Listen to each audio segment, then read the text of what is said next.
Bueno, entonces, el primer ejemplo, perdón, vamos a...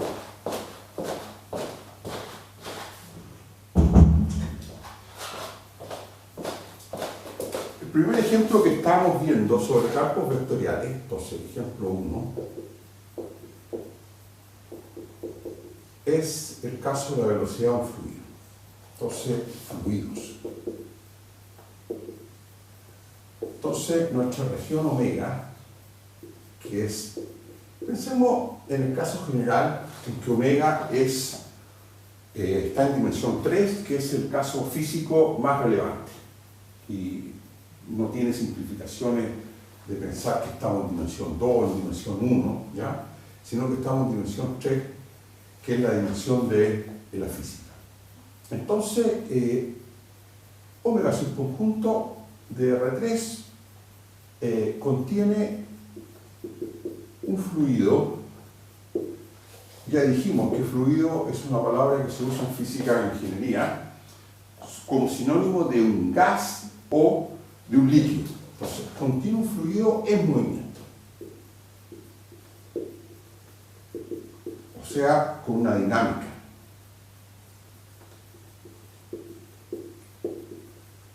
O sea, eso significa que está cambiando la posición, las partículas del fluido están cambiando de posición en cada instante de tiempo. Entonces, aquí hacemos la famosa hipótesis de la mecánica de los medios continuos, que es una hipótesis de modelamiento. O sea, ¿qué significa que sea una hipótesis de modelamiento? Significa que cuando los matemáticos observan o ven este fenómeno físico,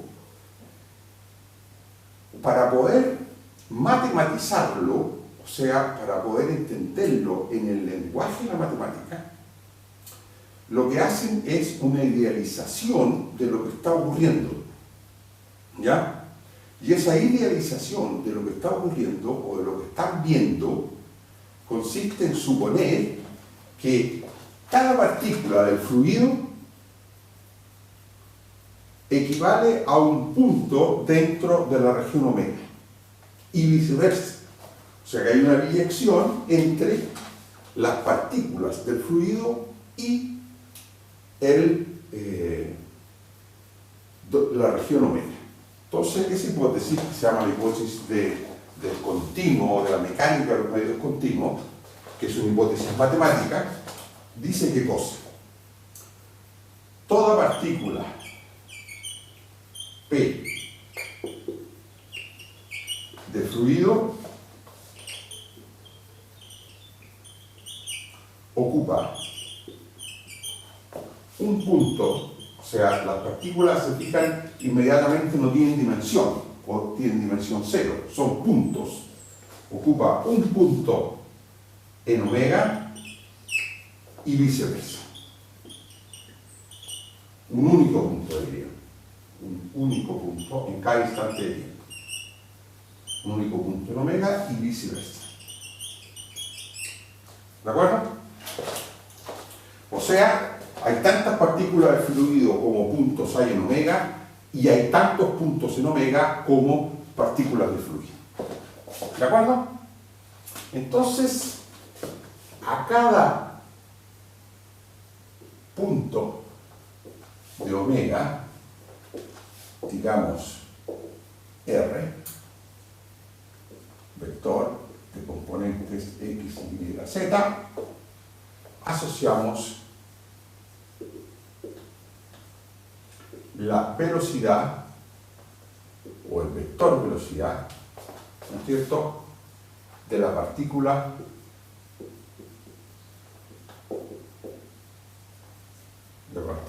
P que ocupa la posición R.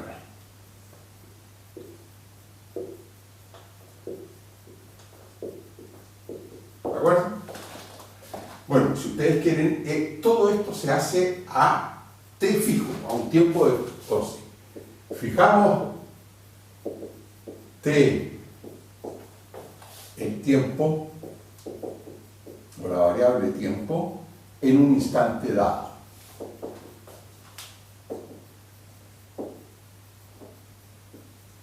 En un instante dado, t igual que 0, pero t está fijo. Entonces, a cada punto de omega, digamos r, asociamos la velocidad a la partícula p que ocupa la posición r. Punto y coma la denotamos, entonces la velocidad de esa partícula la denominamos b, ¿no es cierto?, que en principio es una función entonces de r, o sea de x, y, z, o sea es un vector de tres componentes, b1 de x, y, z, b2 de x, y, z y b3 de x, y, z. Ahora, esta velocidad es lo que se denomina la velocidad instantánea, ¿de acuerdo? Que es un concepto que introdujo Isaac Newton, ¿no es cierto?, en el siglo XVII, ¿de acuerdo? Y que significó un punto de quiebre en la forma como vemos el mundo, en el sentido de que antes de Newton el mundo se pensaba que era algo estático, ¿no es cierto?, que no cambiaba con el tiempo, y cuando Newton introduce esto nos permitió pasar a una visión dinámica del mundo, en el cual nos estamos dando cuenta de que existe un concepto que se llama la velocidad instantánea, y que lo que dice en el fondo es que todo está cambiando instantáneamente. ¿Está claro?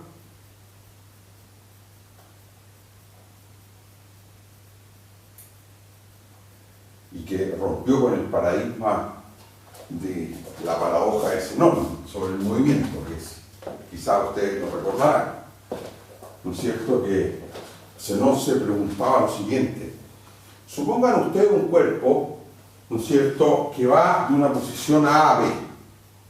Entonces Zenón decía, mire, si yo me detengo en cualquier instante de tiempo t, el cuerpo está detenido. ¿Está claro? No hay movimiento, decía Zenón. ¿Me escuchan bien o no? Sí, profe. Claro, entonces Zenón decía, mire, ¿cómo puede ser de que si en cada instante el cuerpo está detenido, logre ir de A hasta B? ¿Está claro o no? La paradoja. Sí, sí. Bueno, pasaron casi 2000 años entre Zenón y Newton para lograr responder esa pregunta. De que a pesar de que uno ve que en cada instante de tiempo, ¿qué cosa pasa? El cuerpo está detenido, igual hay movimiento, ¿de acuerdo? Hay cambio de posición o desplazamiento, ¿está claro? Sí. Ahora, ¿cuál es la respuesta que dio Newton a eso? La existencia de la velocidad instantánea. La velocidad instantánea, que es este vector que está aquí, ¿no es cierto?, o con componentes B1, B2 y B3, que son las velocidades según los ejes X, Y y Z, ¿de acuerdo? ¿Qué es lo que es una velocidad? Es un cambio de posición. ¿Qué es lo que es una velocidad? Promedio entre t y t más delta t. La velocidad promedio entre t más delta t es el cambio de posición entre t y t más delta t, y que es algo que uno puede observar y que puede medir fácilmente, ¿de acuerdo?, en un laboratorio, ¿ya? Pero Newton dijo, mire, esa velocidad promedio, si usted hace el delta t tender a 0, converge eso a algo que él llamó el fluxón, bueno, esa fue la palabra que utilizó, digamos, pero que hoy en día la llamamos la velocidad instantánea. O sea, es el cambio de posición instantáneo. En cada instante de tiempo las cosas están cambiando. Bueno, y esa es la gran dificultad de por qué estudiar la realidad, que es lo que hacen los matemáticos, es tan difícil. Porque cuando uno decide estudiar la realidad en un determinado instante de tiempo, el momento en que uno va a observar la realidad, ¿qué cosa ha pasado? Esa realidad cambia instantáneamente. ¿Está claro o no? Entonces hay que estudiar algo que está cambiando instantáneamente. Y toda cosa que cambia instantáneamente, ¿no es cierto?, tiene una velocidad instantánea distinta a esa. Entonces, como hay cambio instantáneo, ¿no es cierto?, efectivamente, cuando vamos de A hasta B, en cada instante de tiempo, esos cambios se van acumulando, esos cambios instantáneos. Y eso es lo que permite justamente que cuando se va de A hasta B haya un cambio global, promedio. ¿Está claro o no? Sí, profesor. Muy bien. Bueno, entonces la denotamos B. Ahora, este es un gran ejemplo, o el primer ejemplo de campo vectorial. Entonces, este es un ejemplo, llamémoslo, emblemático, que es el caso de una velocidad. El otro gran ejemplo es la fuerza, que también vamos a tratar de ver. Entonces, este es un ejemplo emblemático de campo vectorial.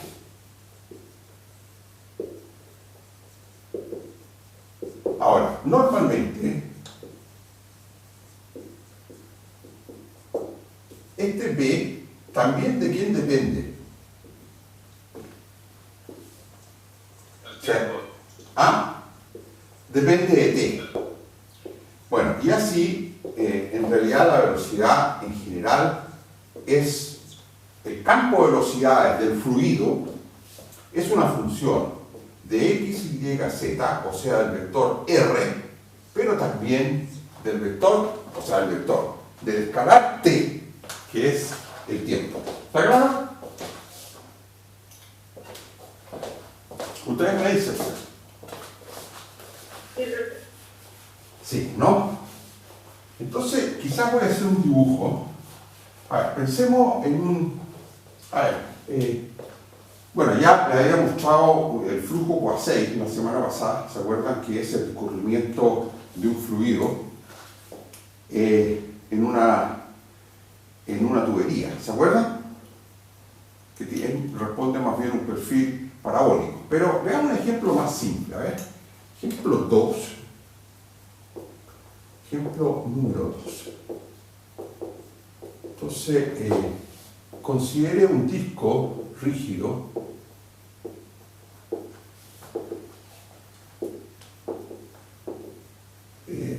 ¿qué significa que un cuerpo sea rígido? En ingeniería significa que si ustedes toman dos puntos del cuerpo, ¿ya?, y el cuerpo se está moviendo, entonces la velocidad relativa de los puntos, uno respecto de otros, ¿cuánto vale?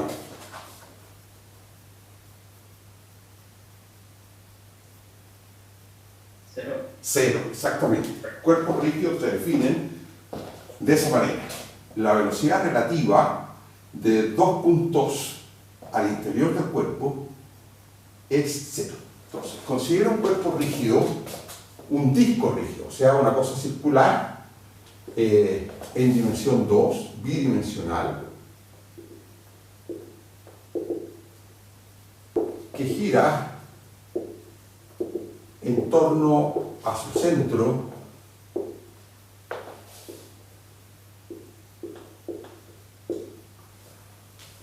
con velocidad angular constante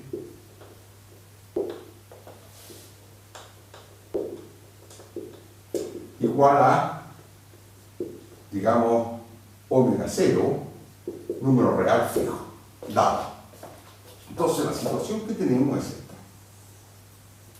Tenemos un disco, tenemos el origen, ¿no es cierto? Y bueno, estamos en dimensión 2, O sea, aquí hay solo dos. ¿Ven? Esto es.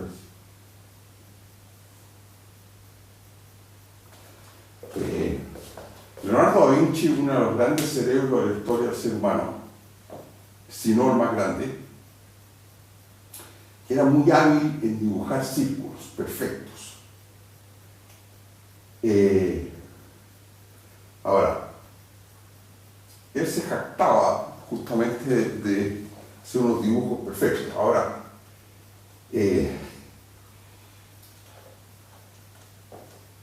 problema que tenía los dibujos de Leonardo es que hacía el círculo perfecto, pero después no sabía bien qué cosa. ¿Dónde colocar el centro? ¿Está claro? Ahora, más desastroso es tratar de hacer el dibujo al revés. ¿Se acuerdan que yo les decía que aquí vamos a aprender a dibujar? Entonces, una cosa interesante es, primero, empezar a dibujar los círculos. Y la pregunta es, ¿qué es mejor? ¿Hacer primero el centro, después el círculo? ¿O hacer el círculo, después el centro? Mi experiencia muestra que es mejor hacer el círculo, después el centro. O sea, seguir un poco la indicación de Leonardo da Vinci. Si uno lo hace al revés, es un desastre, creo yo. No sé, ustedes practiquen. ¿De acuerdo?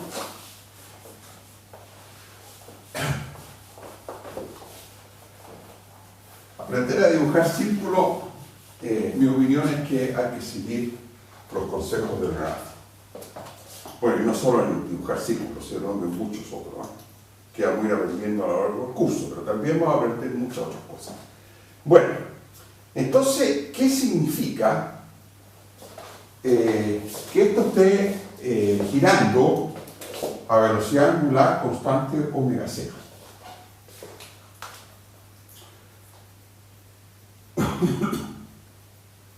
Ahora, este círculo es como, o sea, este disco es una cosa así como los viejos discos de vinilo. ¿Se acuerdan ustedes? A lo mejor sus padres los conocieron, que se utilizaban unos tocadiscos especiales para... Y esto llevaba una aguja que iba leyendo la información que estaba grabada en el vinilo. ¿Han escuchado hablar de los vinilos o no? No. Sí, profe, incluso están de moda actualmente. Están de moda, mira qué bueno, fantástico. Entonces, aquí va a quedar bien claro. Entonces, esto es un disco de vinilo, aquí está el centro, o sea, el centro del tocadisco, y esto está girando a velocidad angular omega 0 constante. ¿Qué significa eso? Bueno, a ver, antes de decir que eso, intentemos conocer o intentemos calcular la velocidad, o sea, el vector velocidad, la velocidad de cada punto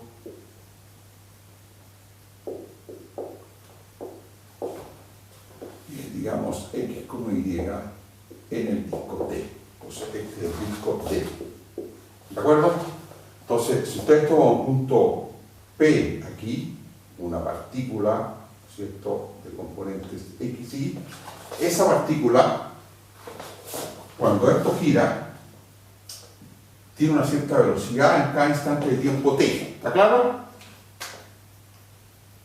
Y la pregunta es, ¿qué velocidad tiene? ¿De acuerdo? ¿Está claro el problema que queremos resolver? O sea, o si ustedes quieren, uno podría, esto, bueno, esto no es un fluido, por supuesto, pero hay una cierta analogía en el sentido de que a cada punto del disco queremos calcularle su velocidad, queremos calcular el campo de velocidades, ¿no es cierto?, asociado a este disco. ¿Está claro el problema o no? Sí, profe. Bueno, entonces lo primero que debemos entender es qué significa, ¿no es cierto?, que la velocidad angular sea constante. Bueno, eso significa algo muy simple. El concepto de velocidad angular, ¿todo lo tiene más o menos claro de mecánica o no?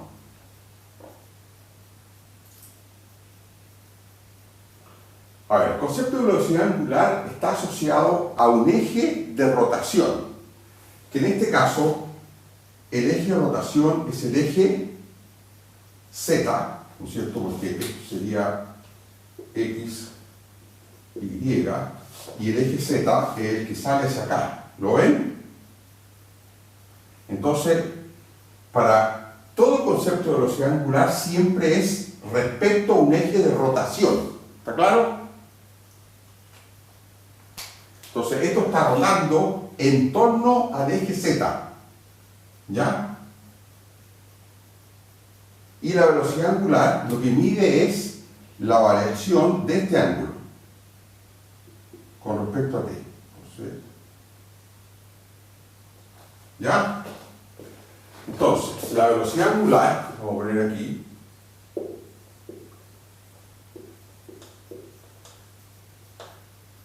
es ¿qué cosa? Es la derivada del ángulo θ con respecto de t. ¿Cómo varía instantáneamente θ con respecto de t? Y esto,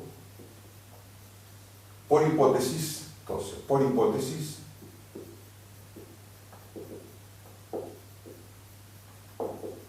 es una constante que es independiente en el fondo de qué cosa, de X y de Y, ¿ya? Porque en movimientos más complicados la velocidad angular podría estar dependiendo de X y Y, o sea, por decir algo, los puntos X y Y que están más cerca al origen tienen una velocidad angular más grande o más pequeña, ¿de acuerdo? Y los que están más alejados tienen velocidad angular más grande o más pequeña y varía, ¿de acuerdo? ¿Está claro o no? Por ejemplo, si uno estuviera mirando, por ejemplo, el remolino que se forma cuando uno ha llenado la taza del lavatorio, ¿no es cierto?, con agua y saca el tapón. Entonces se produce un pequeño remolino en torno del resumidero. ¿Están de acuerdo? Y ahí la velocidad angular de todos los puntos X y Y no es constante. ¿Están de acuerdo o no? Pero en este caso el ejemplo es muy simple. ¿Por qué razón? Porque lo que estamos suponiendo es que la velocidad angular de todos los puntos, ¿no es cierto?, es la misma. O sea, la variación del ángulo θ, que es una función de X y de Y, es con respecto a t una constante omega c. Bueno, entonces encontremos el vector velocidad de cada punto X y Y bajo este supuesto, de que la derivada de θ con respecto de t es constante igual a omega c.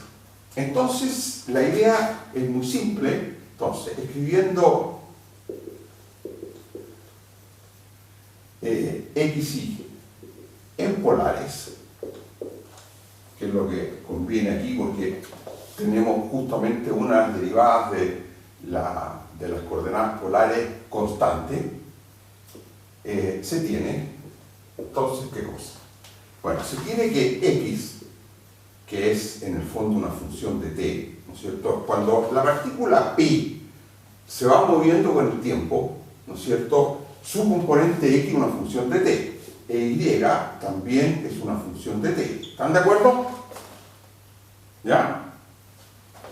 ¿Y qué función de t? Bueno, la vamos a escribir en coordenadas polares como un r de t por coseno de θ de t. ¿Están de acuerdo? Y esto lo vamos a escribir como r de t seno de θ de t. ¿Ya? ¿Está claro? Y ahora, para calcular la velocidad, el vector velocidad, ¿cómo se calcula? El vector velocidad tiene dos componentes, que son ¿qué cosa? De x a de t y de y de t. O sea, la velocidad instantánea de la componente x y la velocidad instantánea de la componente y. ¿Está claro?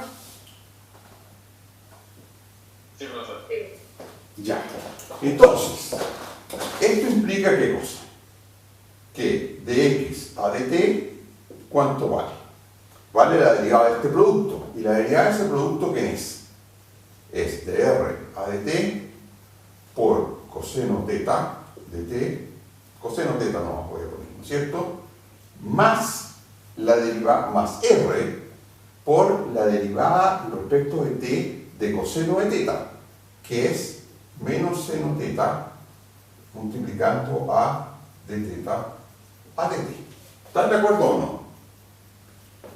Y aquí tenemos que derivar de y a de t, y eso sería igual a de r a de t por seno teta más la derivada más r por la derivada de seno de teta con respecto de t. Y eso es la derivada regla de la composición, entonces es coseno teta por de teta a de t. ¿Está claro? ¿Ok? Sí. Todo bien. ¿Ah? Todo bien. Todo bien, ¿no? Ahora, fíjense ustedes aquí. Aquí hay muchas cosas que conocemos re bien, que es el de teta de t. El de teta de t, ¿cuánto vale? Omega 0. ¿Está claro? Sí, profe. Bueno, ¿y qué otra información es bien interesante aquí? De que el disco es un disco rígido, pero, bueno, ¿qué información tenemos? La primera es que de teta de t es omega 0 y d es rígido. Y por lo tanto, cuando la partícula P se mueve, y si la partícula P está a distancia r del origen, r de t, ¿qué pasa con ese r de t cuando t cambia? Se mantiene constante, ¿no? Se mantiene constante. O sea, ¿cuánto vale de r de t? Cero. De r de t 0, pues d es rígido. ¿Está claro? Y entonces, la trayectoria de la partícula P es necesariamente un círculo, ¿ah? Porque la velocidad relativa, o sea, el cambio de posición de esta partícula P respecto a sus vecinos, respecto al resto de las partículas, es nulo. ¿Está claro?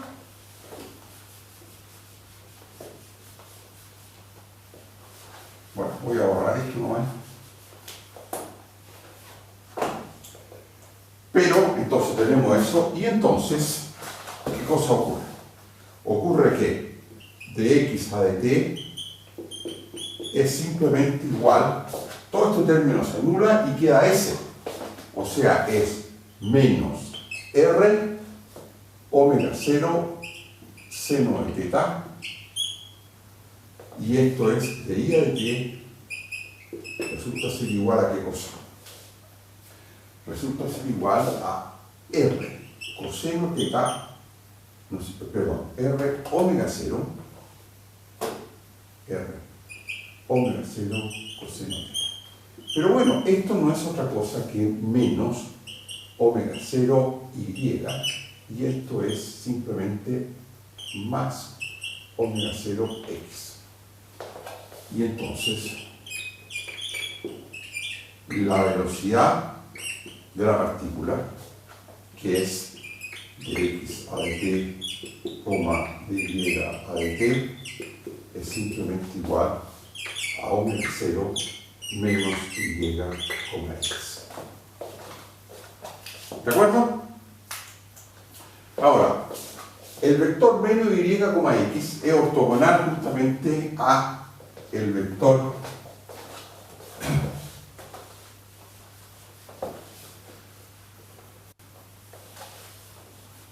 xy. ¿De acuerdo? Entonces, ¿esto cómo se dibujaría? Bueno, primero vamos a hacer el círculo de Yo soy Leonardo da Vinci, así que por eso que, fíjense, lo mal que me dio ahí. Leonardo no se equivocaba. Ahora, la dificultad es dónde pongo el centro.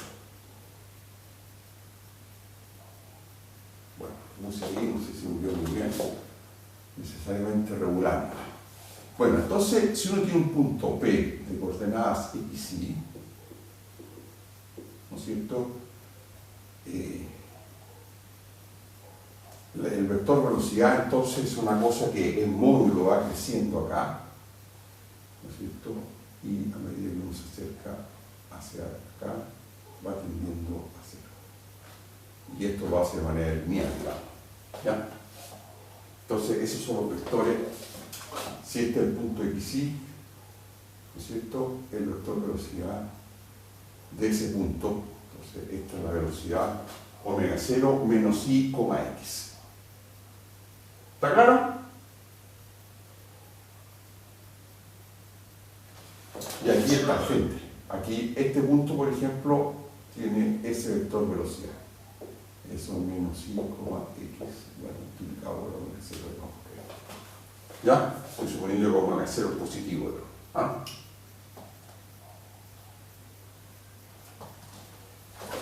Eso es el dibujo cuando omega 0 es positivo. ¿Ya? ¿Ok? Sí, profe. Entonces ahí usted tiene un campo de velocidades graficado. ¿Ya? Vaya, ya me están llamando ustedes. Perdón,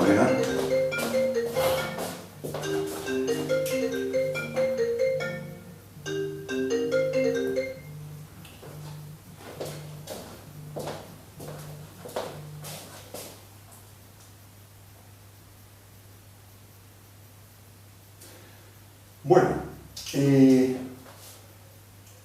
preguntas, consultas, antes que veamos un tercer ejemplo, que quiero que veamos el campo gravitatorio como ejemplo.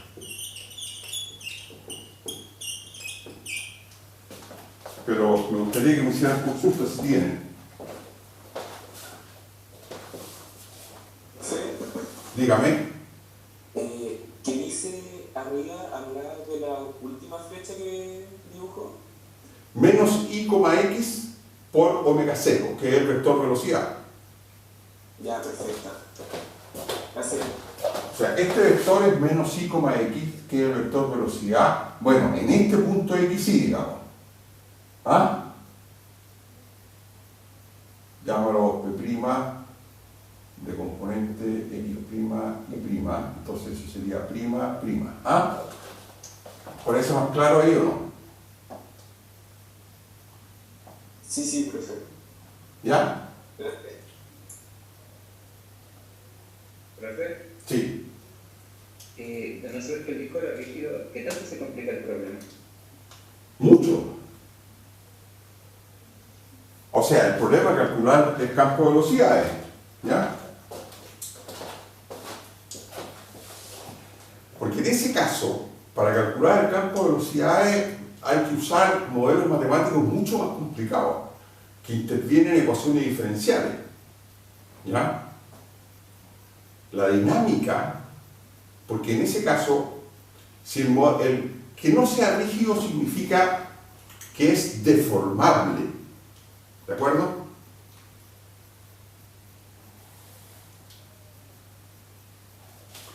Que algo sea deformable significa justamente que no es rígido, o sea, que la velocidad relativa, ¿no es cierto?, que de los puntos unos respecto de otros es distinta de cero. El ejemplo clásico, y quizás yo después les podría mostrar algunos videos, son los peces moviéndose en el agua. ¿Están de acuerdo? El pez, cuando se desplaza y cuando nada, ¿no es cierto?, el nado de un pez es con deformación. Y de hecho, la deformación que él mismo se autoinduce, ¿no es cierto?, es la que le permite moverse. Porque lo hace justamente moviendo la aleta y deformándose también. Piensa en una culebra, por ejemplo, en un congrio, ¿no es cierto?, que es un pez de tipo culebra. Lo que hace es deformarse para generar movimiento. Y lo hace por reacción-difusión, o sea, por reacción. O sea, él le imprime una cierta fuerza con su deformación al agua, ¿de acuerdo? Y esa agua reacciona ¿de qué forma? Con una fuerza contraria en dirección equivalente. ¿Están de acuerdo?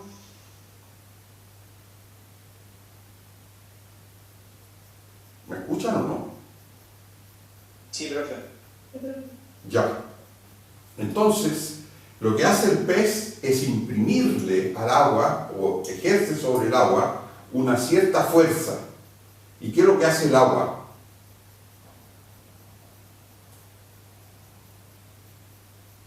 Ustedes me dicen. No me dicen nada. Empuja. Lo empuja. Le aplica una fuerza equivalente, pero en el sentido ¿cómo? Contrario. Contrario. Y esa fuerza es la que le permite al pez ¿qué hacer? Nadar, moverse. ¿Está claro o no? Sí, sí, profe. Muy bien. ¿Ustedes me escuchan ahora o no? Sí. Profe, Sí, dígame. pregunta si puede explicar el dibujo, por favor. ¿Cómo? Por favor. Alguien pregunta si puede explicar de nuevo el dibujo, por favor. El dibujo, este último que hice. Sí. Bueno, aquí lo que estoy dibujando es el campo de velocidades B asociado al disco y que calculamos. ¿Está claro o no? ¿Qué significa dibujarlo? Significa que nos paramos en cada uno de los puntos X y Y del disco. Bueno, no estoy diciendo en todos los puntos del disco, sino que en algo que sea representativo. ¿Está claro? Y lo estoy haciendo a lo largo de esta línea. Si ustedes quieren lo podemos hacer en otra línea. O, por ejemplo, hagámoslo en esta línea. ¿Les parece? Entonces, tomamos todos los puntos X y de esta línea y en cada uno de estos puntos dibujamos ¿qué cosa? ¿Ah? Ustedes me dicen. ¿Qué vamos a dibujar? El campo de velocidad. Y el campo de velocidad es, si uno está en este punto, hay una coordenada X y una coordenada Y. ¿Está claro o no? Y el vector velocidad lo que dice que es proporcional, con constante proporcionalidad omega 0 veces, el vector ortogonal a XY. ¿Ya? Entonces, por ejemplo, aquí el vector ortogonal a XY es ese. ¿Ya? El vector ortogonal es ese. Pero un poquito más largo, ortogonal, etc. ¿Ah? ¿Está claro o no? Sí. Está claro, profe. Ya. Bueno, ¿ya entendieron cómo nadan los peces o no? Ese es un movimiento con deformación. Es más complicado que este, que es disco duro, o sea, disco rígido. ¿Está claro? Sí. Sí, profe. Persona. Ah. Bueno, ¿ustedes me escuchan o no? Persona. Yo por lo menos escucho. Ya. ¿Usted me quería hacer una pregunta, Agustín? Sí, sí. Dígame. En este curso vamos a estudiar también movimientos o cuerpos con deformación también. Bueno, lo que pasa es que la dinámica de esos cuerpos está regida por modelos matemáticos mucho más complicados que este calculito que hicimos aquí, donde lo único que escribimos es que la velocidad es la derivada de x con respecto de t y la derivada de y con respecto de t, y hicimos el cálculo. Pero en general la velocidad es solución de ecuaciones en derivadas parciales, que es un tema que vamos a resolver un poquito, que vamos a abordar al final del curso. Ahora, nosotros vamos a comenzar con los modelos más simples, propagación del calor, propagación de una onda, o sea, cosas relativamente simples. ¿Está claro? No sé si alcancemos a llegar a las ecuaciones de la elasticidad lineal y no lineal, que es, por ejemplo, el caso de las deformaciones de un pez. ¿Ya? Bueno, la gente que hace ingeniería civil estudia mucho eso. ¿Ya? Ya, perfecto. Gracias por... Pero la conexión está hecha, eso es lo importante. ¿Está claro? Sí, gracias. Bueno, como ejercicio yo les dejo la siguiente pregunta. ¿Ustedes me escuchan ahora o no? Pero ustedes se han preguntado qué hay detrás de esto de escuchar. Independiente de toda tecnología, o sea, olvidémonos que estamos a través de Zoom y de que ustedes están frente al computador, sino que imaginemos que estamos en una sala de clase, yo estoy ahí en la pizarra, ustedes están en los bancos sentados y estamos haciendo esta misma clase y ustedes me están escuchando de la misma forma como me escuchan ahora. ¿Sí o no? Sí, profe. Bueno, ¿qué pasa o cuál es la física o la ingeniería que hay detrás de ese acto que ustedes me escuchan? Bien compleja, digamos, y tiene muchas etapas. ¿Ya? Pero ¿cómo comienza ese acto de escuchar ustedes? O sea, ¿qué es lo primero que se genera para que ustedes terminen escuchando? Bueno, esa es la tarea que les dejo, ¿ya? Que lo piensen y lo conversamos el lunes, ¿ya?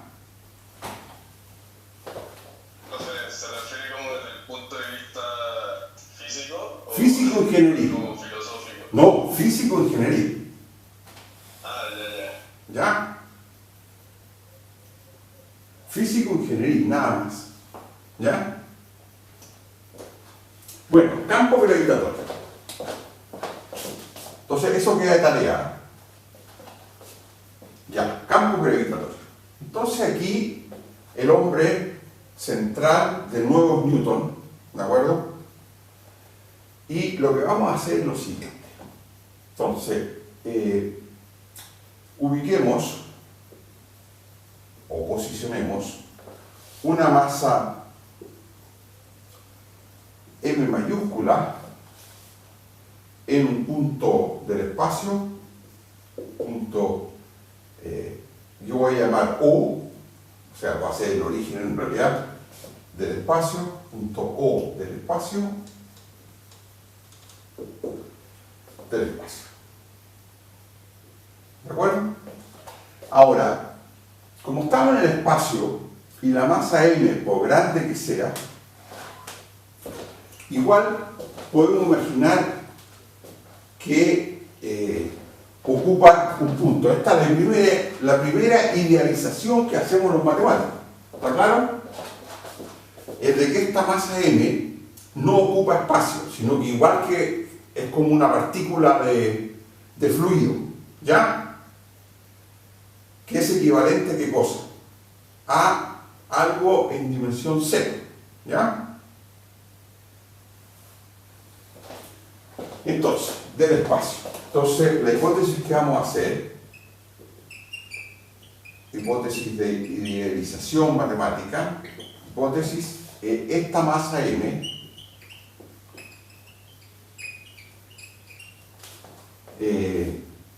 está concentrada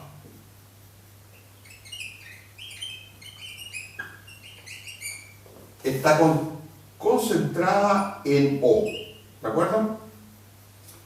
Es lo que podríamos llamar una masa puntual. ¿Ya?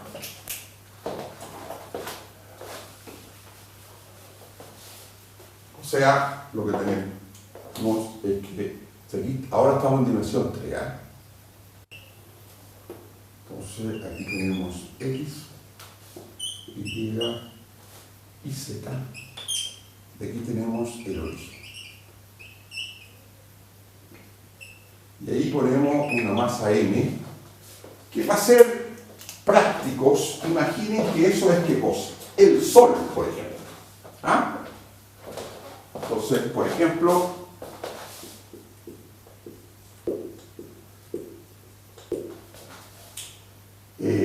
M es el Sol.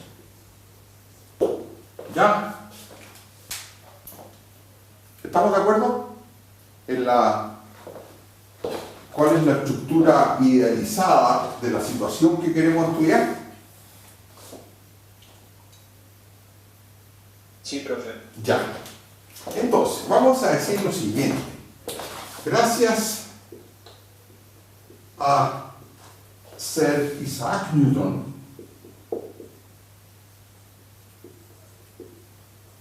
otra de las mentes brillantes que hemos tenido la suerte como especie de conservar a lo largo del tiempo y que haya nacido en este planeta, que nos ha permitido un mejor entendimiento del mundo que nos rodea. Entonces, gracias a este hombre, sabemos qué cosa. Sabemos que M genera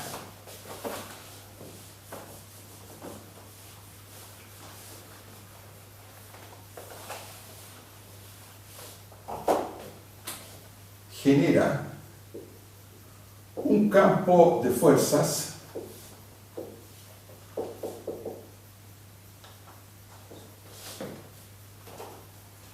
¿Qué significa campo de fuerzas? Un campo de fuerzas, desde el punto de vista intuitivo y desde el punto de vista bien ingenieril y práctico, ¿qué significa? Significa que si uno entra dentro de ese campo de fuerzas, siente cosas. ¿Está claro? Siente algo. O sea, como que uno es o atraído o expulsado o es... uno siente que lo quieren sacar de su posición de reposo y tranquilidad. ¿Está claro o no? En alguna dirección. Eso significa sentir una fuerza. ¿Está claro? ¿Lo asimilan bien? Sí, verdad. Ya. Ahora, por supuesto, no somos nosotros, ninguno de nosotros que se va a someter a este campo de fuerza, sino que lo que vamos a hacer es someter al campo de fuerza es a una partícula, la cual le va a pasar lo mismo que a nosotros, o sea, ella va a sentir cosas. ¿Está claro? O sea, va a sentir que la quieren sacar de su posición. Eso es sentir una fuerza. ¿Está claro? Entonces, genera un campo de fuerzas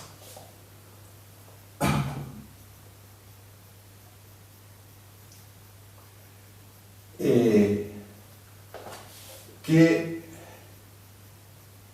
en cada punto, un campo de fuerzas que en cada punto, digamos, R de R3,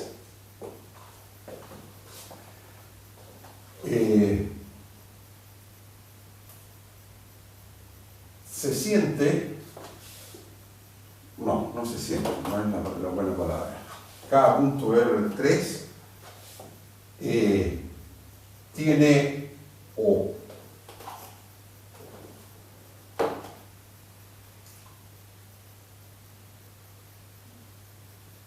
Se puede describir como siempre. Se puede describir, o se describe, sí, se describe mejor, se describe matemáticamente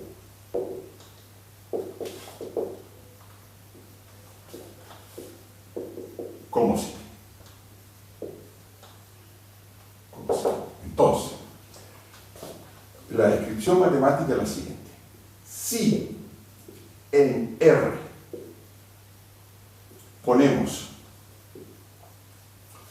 una masa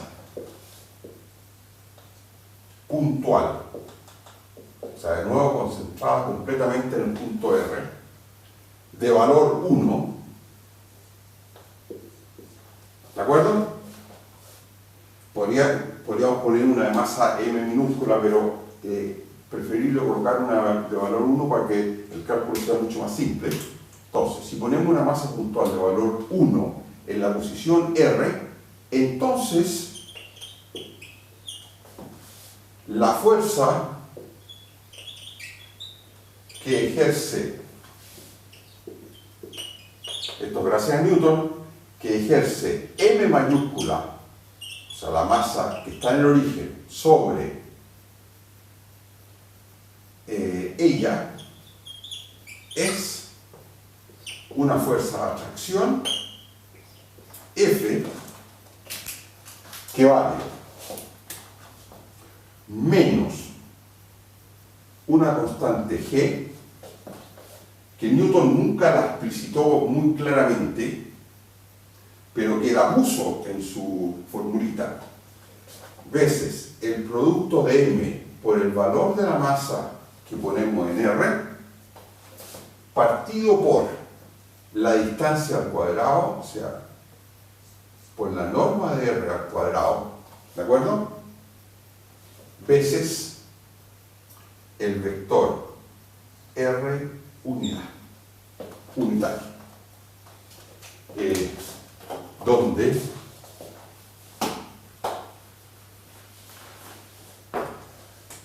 donde en todo lo sucesivo la palabra R unitario va a ser el vector R dividido por R sin vector, y R va a ser la norma euclidiana de R. ¿De acuerdo?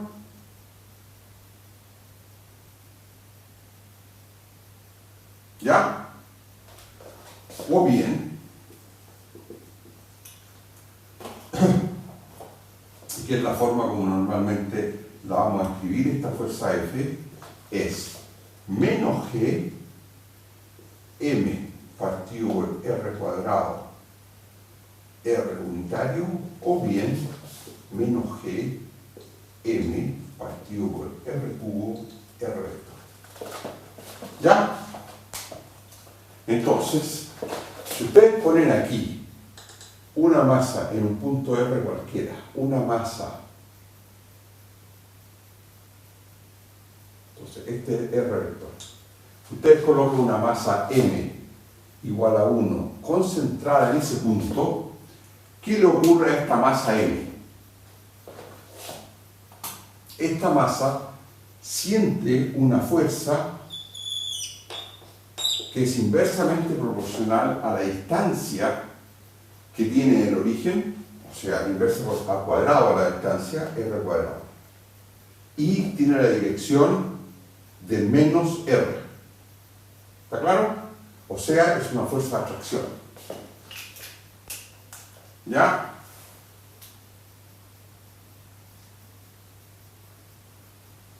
Sí, profe. Bueno, desgraciadamente se está empezando a pasar el tiempo y no hemos hecho el break. Y todavía no he explicado qué es lo que es G. ¿Qué es lo que es G aquí? G se denomina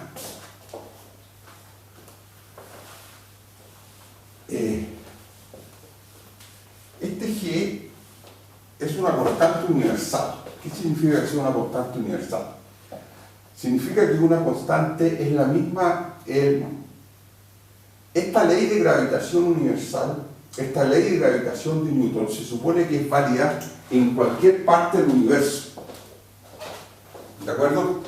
Y en cualquier instante de tiempo. O sea, esta ley se instaló segundos después del Big Bang. ¿Está claro? Y ha permanecido la misma desde ese momento hasta ahora. Y en todas partes. Es la misma ley.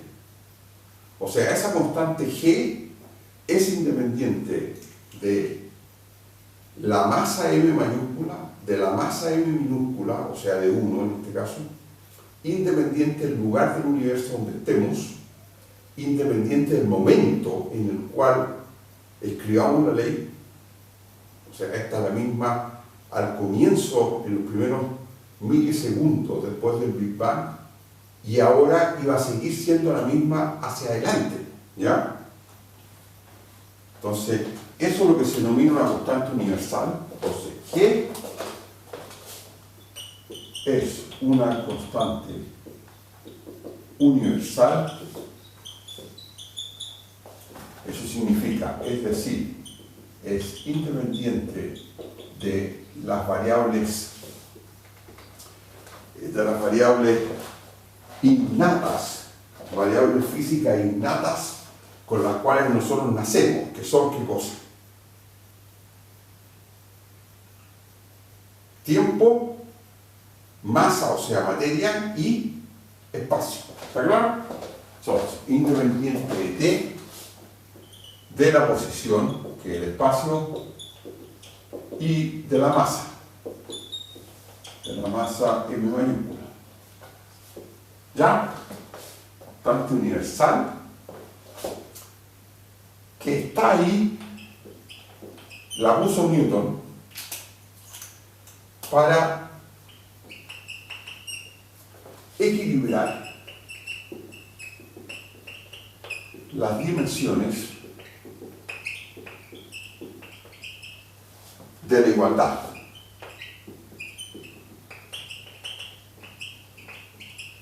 De la igualdad, llamémoslo asterisco, que es la ley de Newton. De la igualdad, asterisco o ley de Newton. Porque, si ustedes se dan cuenta, las unidades del lado izquierdo no son las mismas que las unidades de este término. ¿Ya? Pues las unidades de eje son en principio distintas, ¿no es cierto?, de las unidades de quién? Del término m partido por r cuadrado r unitario. ¿Ya? ¿Cuáles son las unidades de fuerza?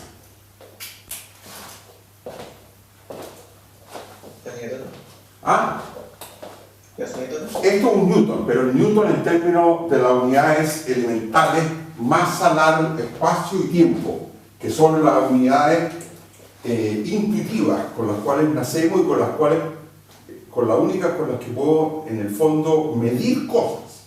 ¿Está claro?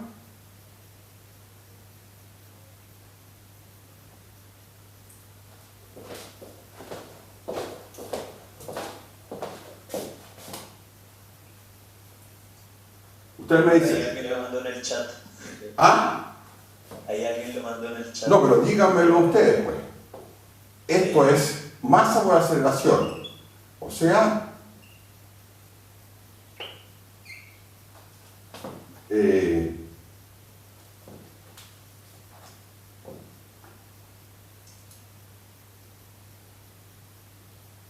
entonces, esta es distinta de qué cosa.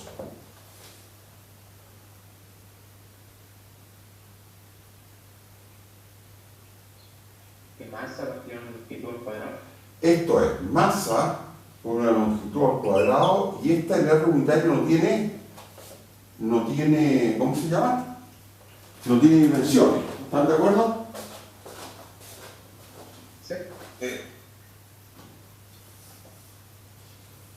Bueno, por lo tanto, ¿qué es lo que hay que hacer para que esas dos cosas tengan la misma dimensión?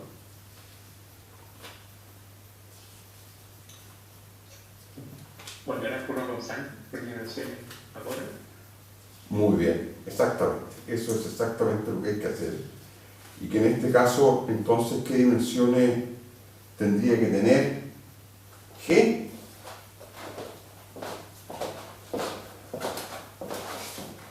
Entonces,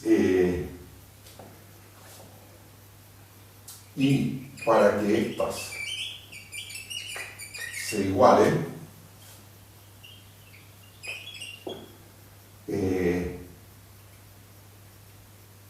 debemos tener que las dimensiones de G deben ser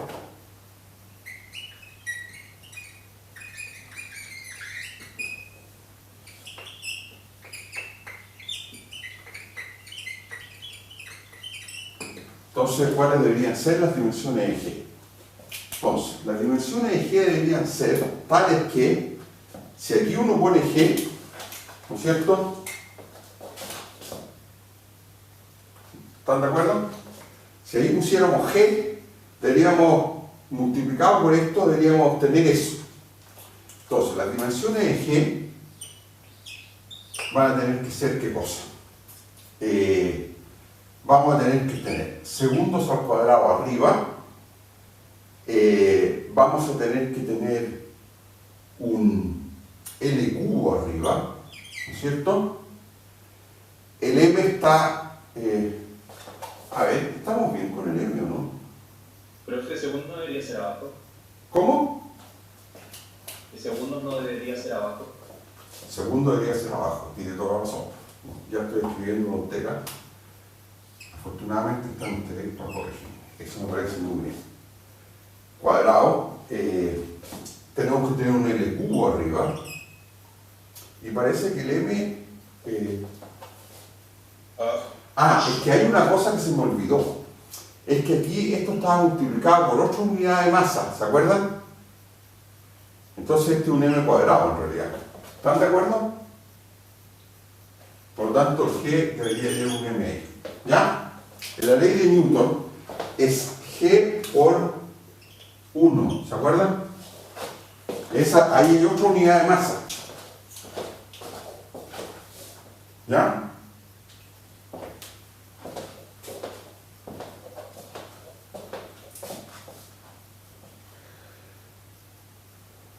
¿Cuánto vale G en MKS? ¿Se acuerdan o no? ¿No han visto esto en física?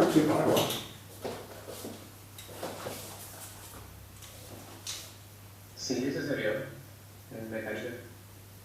¿Cuánto vale G en MKS, en el sistema MKS? O sea, cuando el largo son metros, el tiempo en segundos y la masa en kilos.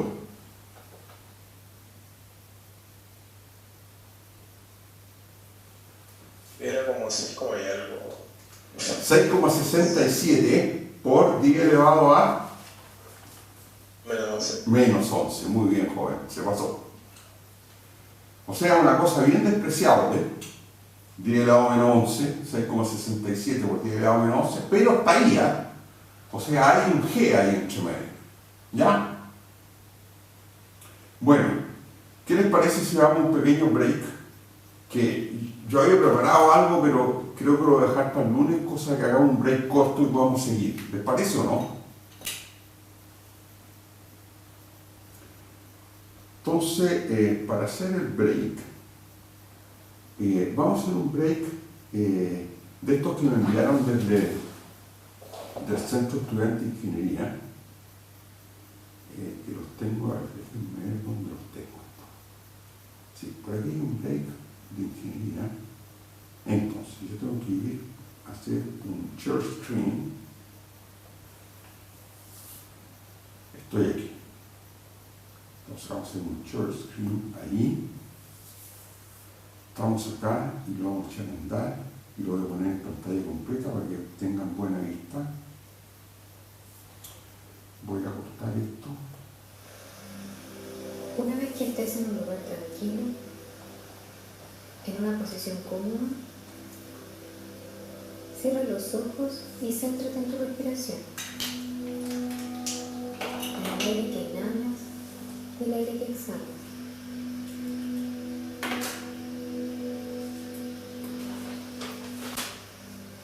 Céntrate ahora en tus latidos, en su ritmo.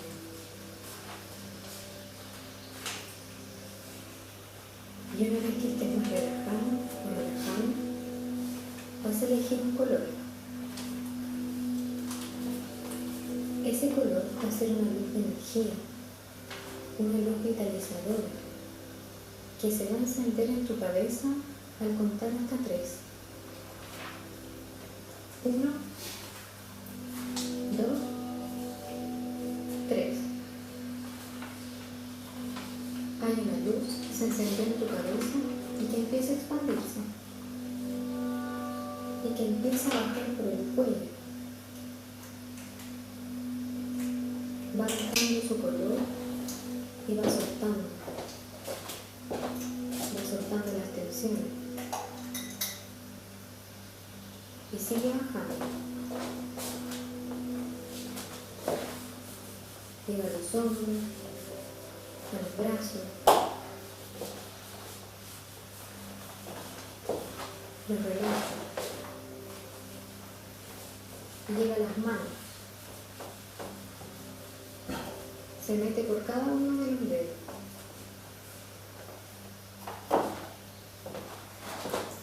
Y se empieza a revolver. Su color está en mis manos, en mis brazos, y empieza a irse al pecho,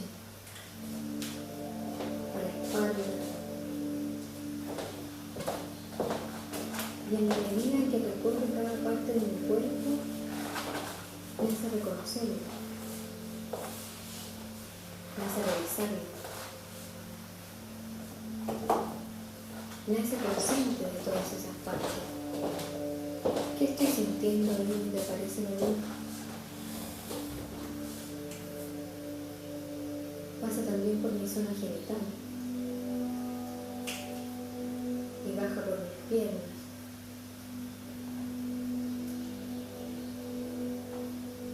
Esta luz es energía que va vitalizando mis músculos. Llega a mis dedos del pie, uno por uno.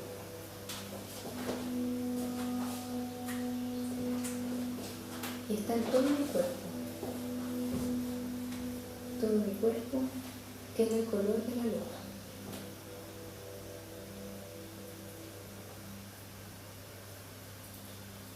Vuelvo a centrarme en la respiración, en el aire que inhalo y que exhalo.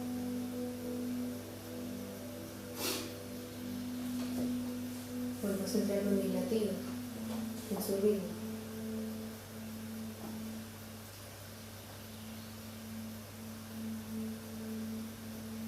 Y una vez que me sienta lista, abro los ojos.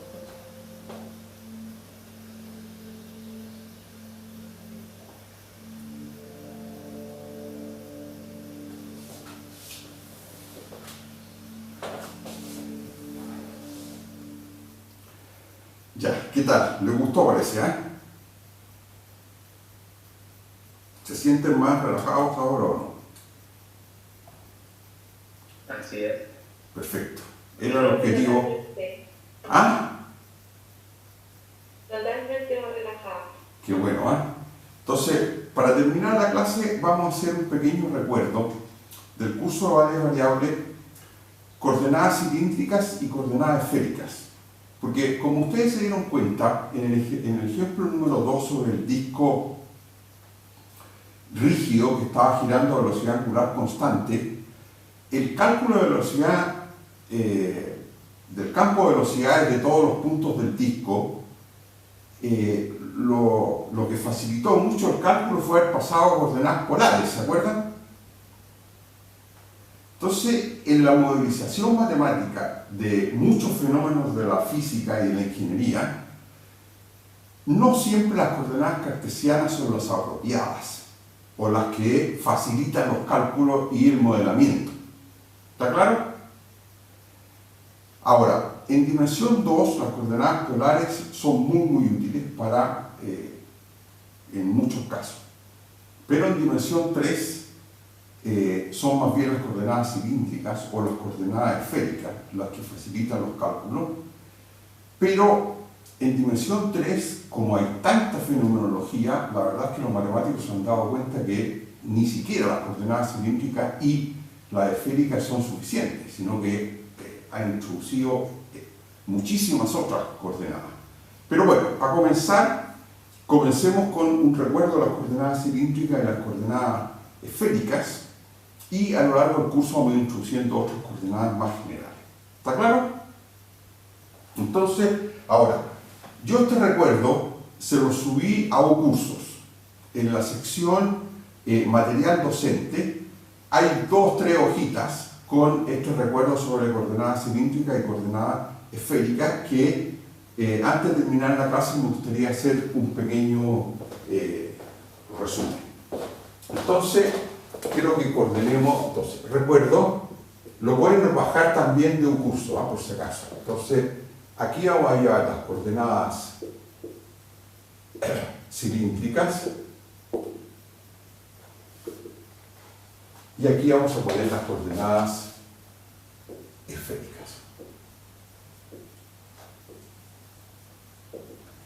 Entonces, las cilíndricas son simplemente las polares más el eje Z. Entonces aquí tenemos dimensión 3, como siempre. Z, X, Y. Y si nos paramos en un punto P, ¿no es cierto?, de coordenadas X, Y, Z, este punto P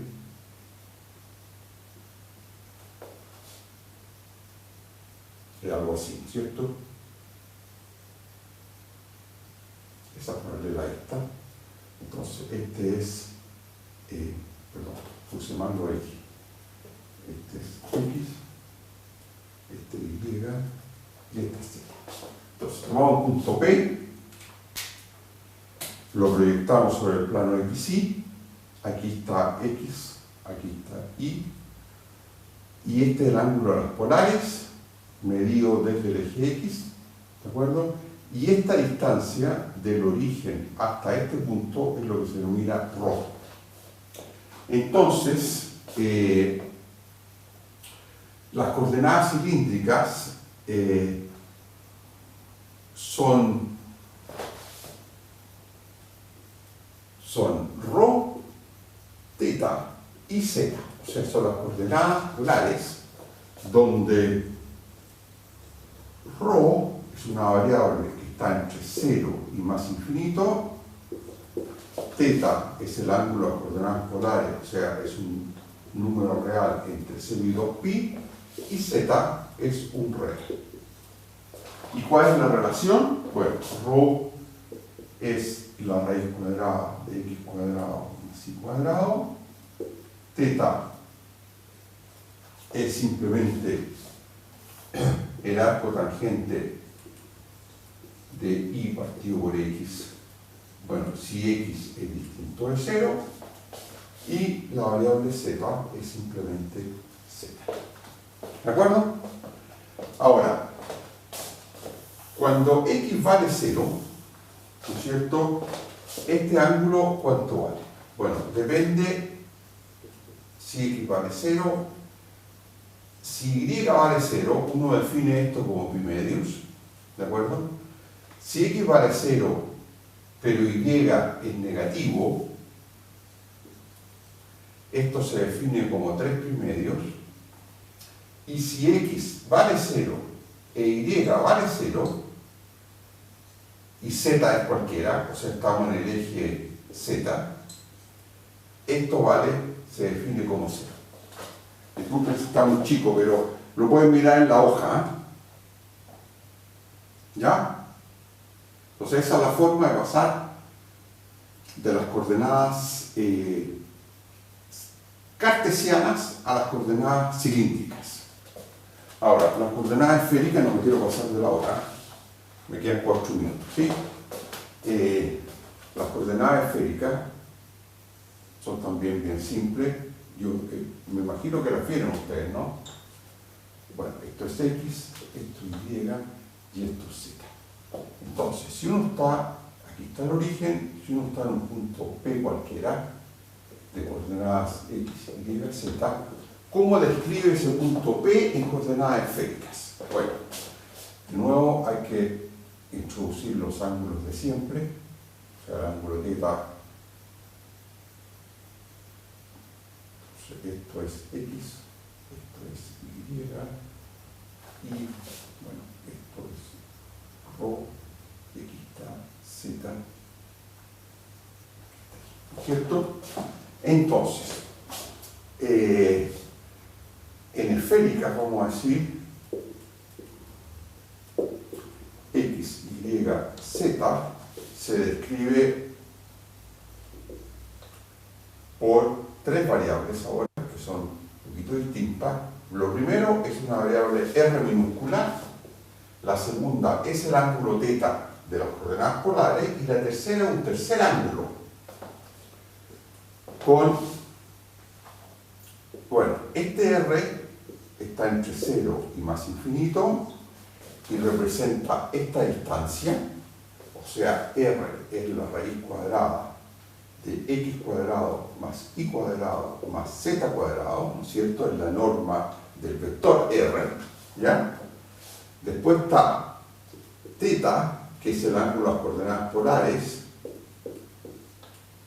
entre 0 y 2pi, entonces θ es ángulo de polares,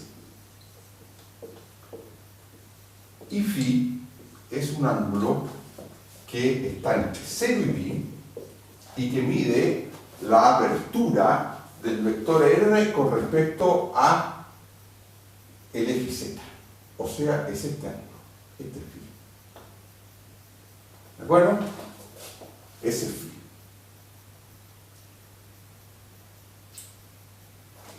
Y este es θ, por supuesto. ¿Ya? Por lo tanto, un cálculo explícito muestra qué cosa. Que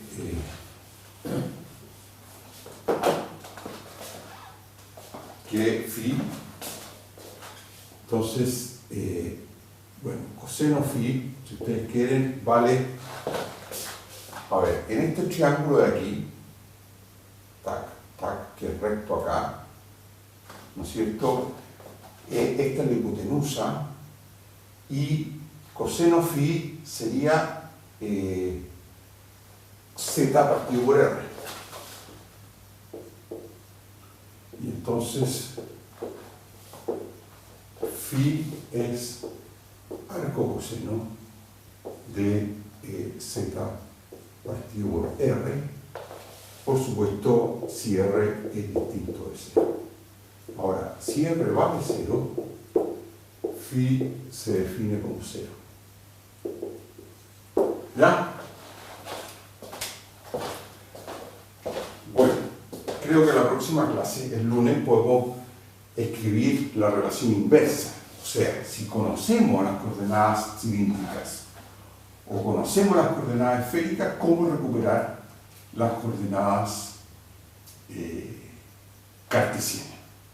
Porque en el fondo, estas coordenadas o estos sistemas de coordenadas son un cambio de variable desde las coordenadas cartesianas hasta las otras y viceversa. Tiene que haber una dirección entre ambas, ¿no es cierto? Y una dirección suave en el sentido que defina una aplicación de R3 en R3 que sea invertible, ¿ya? Y que sea suave en el sentido que sea además de clase C1 al menos, o sea, continuamente diferenciable, que es un concepto que vamos a comenzar a manejar a partir del lunes. ¿Les parece? Preguntas, consultas.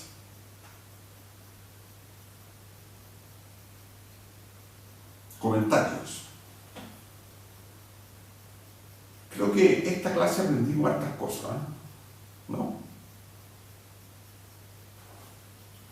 ¿O no? Todo buena la clase, profe. Además, nos acercamos a dos emblemas de la raza humana. Una, Leonardo da Vinci, y la otra, Sir Isaac Newton. ¿Ah? Bueno, a lo largo del curso vamos a aprender de más personas también, ¿ya?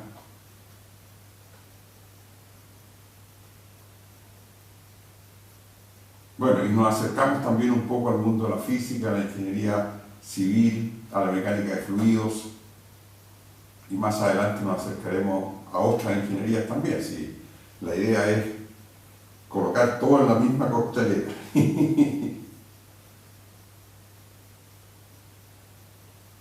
¿Tú entretenías la clase, profe? Bueno, ojalá que sigamos con la misma motivación, ¿ya? Ya, y se aprecia harto que hagas tu repaso, porque hay otros cursos donde no se hace mucho y es más fácil perderse. Es muy fácil perderse, claro. Sí, no, aquí vamos a repasar todo, incluso la materia de curvas que ya viene, ¿ya? Ya, perfecto, profe. Gracias por la clase. Bueno, un abrazo, que estén muy bien. Nos vemos el lunes. Chao, chao. Se pasaron, ¿ah? 1 millón. Gracias. Gracias, profe. Que esté bien. Igual, que estén muy bien. Chao, profe. Te comunico fin de semana. Igual, buen fin de semana.